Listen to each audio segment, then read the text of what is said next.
Federation of all India Hindustan construction worker ইউনিয়নের ৫৫ ও ৫৬তম বার্ষিক delegate সম্মেলন অনুষ্ঠান।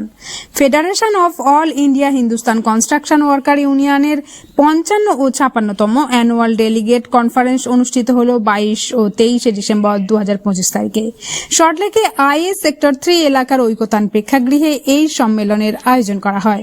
সম্মেলনে উপস্থিত ছিলেন সংগঠনের সভাপতি সন্তোষ আর, ওয়ার্কিং প্রেসিডেন্ট নরেন্দ্র পরমার ও মুকেশ কুমার বৈষ্ণব, জেনারেল সেক্রেটারি সুনীল সরকার, কোষাধ্যক্ষ সুশীল কুমার মল্লিক সহ সংগঠনের অন্যান্য নেতৃত্ববৃন্দ ও প্রতিনিধিরা। এই সংগঠনটি হিন্দুস্তান কনস্ট্রাকশন কোম্পানির একটি পুরনো ও ঐতিহ্যবাহী শ্রমিক সংগঠন। ১৯৯৬ সালে কলকাতায় এই সংগঠনটি আনুষ্ঠানিকভাবে রেজিস্ট্রেশন লাভ করে। দীর্ঘদিন ধরে সংগঠনটি শ্রমিক ভাইদের ন্যায্য অধিকার, সুযোগ সুবিধা ও স্বার্থ রক্ষার জন্য নিরলসভাবে লড়াই করে চলেছে। बोलेंगे देखो ये एक संगठन हमने लेके आए, अभी इधर तक लेके आए, आगे भी अच्छा चलना चाहिए संगठन। ये संगठन बोलने से भारतवर्ष में सबसे अच्छा संगठन है। इनका ट्रेड यूनियन में सबसे अच्छा ट्रेड यूनियन का रास्ता लेके हम लोग चलता है।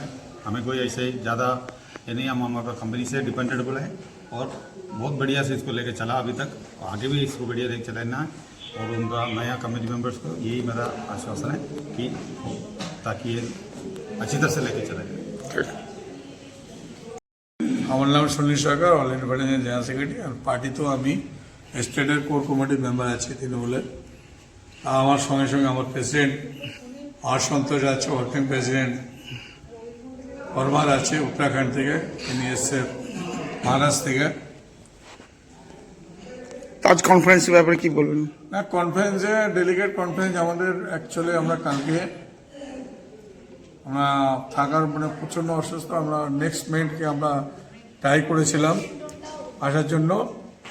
নেক্সট মিনিট কেউ আসতে চাচ্ছে না, এখন একটা বাজে কন্ডিশন, ম্যানেজমেন্ট একটু অন্য লাইনে চলছে। এখন সেখানে টোটাল ম্যানেজমেন্ট চেঞ্জ হয়ে গেছে আমার এইচসিসি ম্যানেজমেন্ট চেঞ্জ হওয়ার পরে আমাদের প্রবলেম হয়ে গেছে। তার জন্য আমরা ২-৩ বছরে আমরা নিউ গ্রুপকে আমরা এন্ড করছি। এখন কামিং ২-৩ বছরের মধ্যে জেনারেল সেক্রেটারি প্রেসিডেন্টকেও আমি যেন প্রেসিডেন্টকে বলেছিলাম জেনারেল সেক্রেটারি নেওয়ার জন্য, তো উনি রিফিউজ করে দিয়েছে। ঠিক আছে, আমাদের যে টিম আছে, টিম ওয়ার্ক যেভাবে চলছে, আগে আমার কাছে প্রজেক্ট ছিল না, এখন কাফি প্রজেক্ট এসছে কোম্পানির কাছে।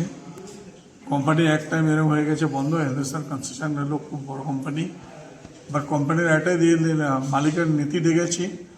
মালিকের নীতি আর মালিকের ম্যানেজমেন্ট টিম ফেডারেশনকে কোনোদিন বাইপাস করেনি। তার সঙ্গে সঙ্গে পলিটিক্যাল লিডার আমি দিল্লিতেও দেখা করেছি, আর মাননীয় মুখ্যমন্ত্রী উনিও আমার সঙ্গে কনসাল্ট করেছে। আমাদের উত্তরাখণ্ডে যেরকম আমার মুখ্যমন্ত্রীর সঙ্গে নিয়ে ২বার দেখা করেছে, আর ৮ তারিখে উত্তরাখণ্ডও আমার মুখ্যমন্ত্রীরা কোঅপারেট করেছে। অল স্টেটের মুখ্যমন্ত্রীরা ফেডারেশনের সঙ্গে কোঅপারেট করেছে। তার সঙ্গে সঙ্গে ম্যানেজমেন্টকে আমি ধন্যবাদ দেবো। ম্যানেজমেন্ট নেগেটিভ পজিটিভ চলে, বাট নেগেটিভ পজিটিভে আমাকে ম্যানেজমেন্টের সঙ্গে সেম জিনিসটা চলতে হবে। এখন যে কন্ডিশন গভর্নমেন্টের ভারতের মধ্যে আমাদের আছে, সে ভারতবর্ষের সংবিধানে আমাদের কাছে সব রকম ইয়েতে আছে।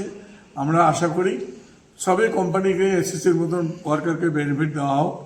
এইচসিসি এরকম একটা কোম্পানি ওয়ার্কারকে ওয়েলফেয়ার খুব দেয়। ওয়েলফেয়ার যেহেতু ফেডারেশন আমাদের 1969 আমরা ফেডারেশন ফর্ম করেছি, এই ভারতবর্ষের মধ্যে প্রথম আমরা মান্যতা পেয়েছি। Narendra Parmar, all India federation का वर्किंग प्रेसिडेंट हूँ। मैं उत्तराखंड से बिलोंग करता हूँ और वहीं हमारी परियोजना है जिसमें मैं कार्यरत हूँ। और हम प्रत्येक 2 वर्षों में यहाँ एकत्रित होते हैं, क्योंकि हमारा 2 वर्षों में ही इलेक्शन होता है और नए मेंबरान चुने जाते हैं।